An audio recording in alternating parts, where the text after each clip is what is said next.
नमस्कार दोस्तों, ज्योतिष संग्रह चैनल में आपका स्वागत है।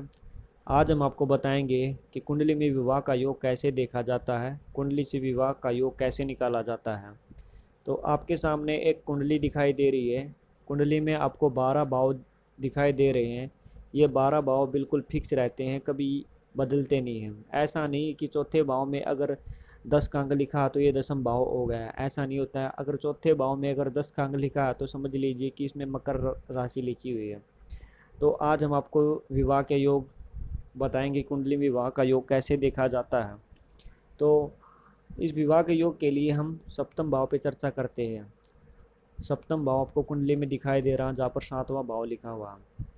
अगर सप्तम भाव में कोई भी ग्रह बैठा है, जैसे बुध है, शुक्र है, बृहस्पति है, अगर उसकी महादशा या अंतरदशा आती है तो समझ लीजिए आपकी शादी के योग चल रहे हैं। दूसरे योग की बात करते हैं। अगर सप्तम भाव में कोई भी राशि लिखी है, मेष से लेकर मीन तक, जैसे मेष राशि, वृश्चिक, मिथुन, कन्या, कोई भी इसमें कोई ना कोई अंक जरूर पाएगा। यदि उसकी महादशा या अंतरदशा आती है तो समझ लीजिए कि आपकी शादी के योग बन गए हैं, आपकी शादी के योग चल रहे हैं। तीसरे योग की बात करते हैं। देवगुरु बृहस्पति गोचर, ये गोचर के अनुसार मैं आपको बताऊंगा।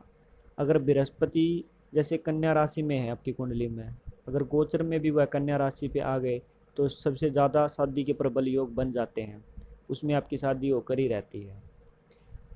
और हम चौथे योग की बात करते हैं। अगर सप्तम भाव में कोई भी ग्रह दृष्टि डालता है, हर ग्रह की दृष्टि होती है, कोई ना कोई सप्तम भाव पे दृष्टि डालता ही है। तो लगन में बैठा होगा तो सभी ग्रह दृष्टि डालेंगे। अगर किसी कोई भी ग्रह सप्तम भाव पे दृष्टि डालता है तो ये समझ लीजिए कि उसकी दशा अंतरदशा आ गई तो शादी के योग बन गए हैं। नेक्स्ट योग की बात करते हैं हम। अगर सप्तम भाव का स्वामी, अगर सप्तम भाव का स्वामी जो कोई ना कोई होगा, जैसे कि अगर 3 का अंक लिखा है तो बुध है।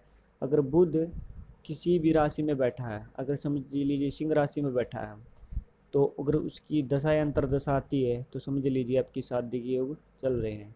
तो आप ऐसे कुंडली से योग निकाल सकते हैं। अगर यह वीडियो आपको पसंद आई तो लाइक करें और चैनल को सब्सक्राइब करें।